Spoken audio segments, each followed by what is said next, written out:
You know, I think of like sports in general. You could talk about basketball, but I think in a lot of ways we're like the protagonist of our own story. And I'm sure you know that through film, there's always this protagonist that's trying to achieve something, right?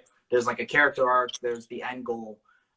What's the end goal for your character arc or your protagonist? Like, what's the thing that's next for you? I want to make like the next Nike Adidas for our generation. Well, I see that with the sticker in the back too. Yeah, but the thing is, like, I don't want it to just die when I die. Like, I want something that could like an actual brand. And obviously, you know, it's easier said than done, but that's what I want to do.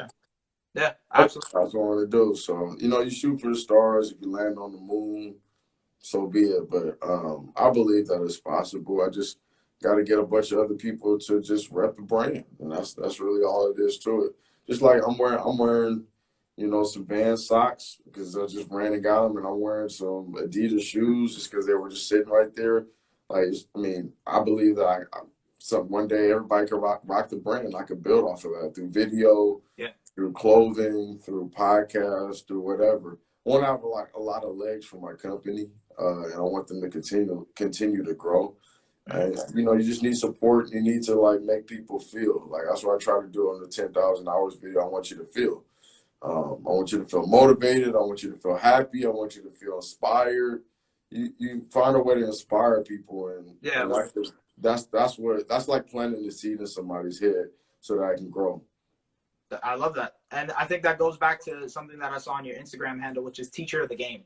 You like to kind of motivate people to get into another level or take themselves to another level. It's kind of easy to do, actually, when I found out. But, yeah, that's why I love doing it. Was there ever this moment for you where you kind of flipped the switch where, I mean, you talked about the 10,000 hours, but, like, was there this moment where you said, okay, I can go from here to here depending on how productive I be?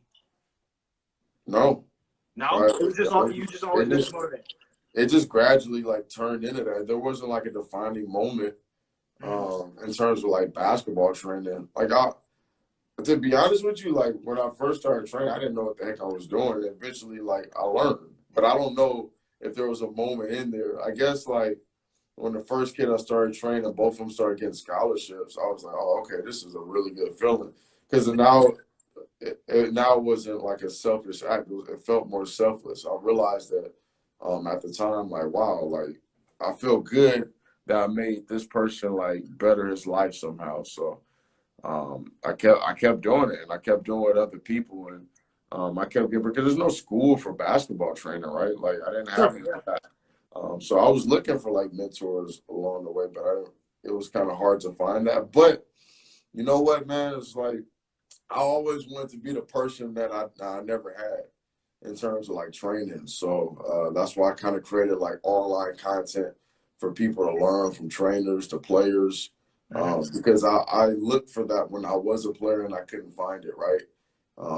And I know there are a lot of kids that want to pursue basketball, and even if they never make it to the NBA, they can have a really good experience playing it and a really good time, and it teaches you so much about life in general. You always hear that and it sounds so cliche, but like I'm like literally living, like I'm proof of that. You know, I actually met my current girlfriend right now that I'm dating because of basketball. I bonded. That's tough. I got bonded with my dad because of basketball. And I met all my friends pretty much that come from basketball. And the first opportunity I got to go out of the country to China, I should say, was because of basketball. So there's so many things that you can get out of just loving what you do. But you just have to find what it is. And it doesn't, like, what I found out, I never really loved playing basketball that much as I did, like, editing. True. So was your first passion editing and then it kind of transitioned into? No, my first passion was 100% video games. Oh, for real? Okay. What era of video games did you grow up in though? Like was the first one a GameCube? That's actually a good question. So, because it's funny, like I'm talking to kids and I'll bring up like something that happened in like the early 2000s, but they weren't alive for it. You know what I'm saying? So like if you're 15, you probably never played the Dreamcast. Yeah. Yeah. You know what I'm saying? So and it's weird to me. So I grew up playing like Super Nintendo. I played the SNES, or what was the first one? It was not the Super. It was just regular Nintendo. Right? Was it the N64? Wasn't it? No, N64. How old are you, if you don't mind me asking? I'm 25. Okay, so you're not too far apart. So like, no, the N64 came after Super Nintendo. So I was playing Super Nintendo. I never played Atari, which was like one of the first. Yeah, that's Never what played that. yeah. But I played I used to grow up playing Dreamcast, first PlayStation. I've seen all. I've had every PlayStation, every Xbox. Yeah. Still got them. I'm gonna get the new one. So like, yeah, I'm in all that, man. Like, was it sports games? Like, did you like sports games or just any type of game? oh man, I loved adventure games. So if you ever heard of like Uncharted or Yeah. Darksiders, or like just like adventure games. I loved Crash Bandicoot growing up. That was a dope game. Yeah. I started playing like a lot of live, like NBA Live, and I got good at that. I was good at 2K at first, and then it got out of hand, and then I just stopped playing it. To be honest with you, I'll play it every now and then, but I'm not good at 2K. But yeah, but right now it's like first person shooters.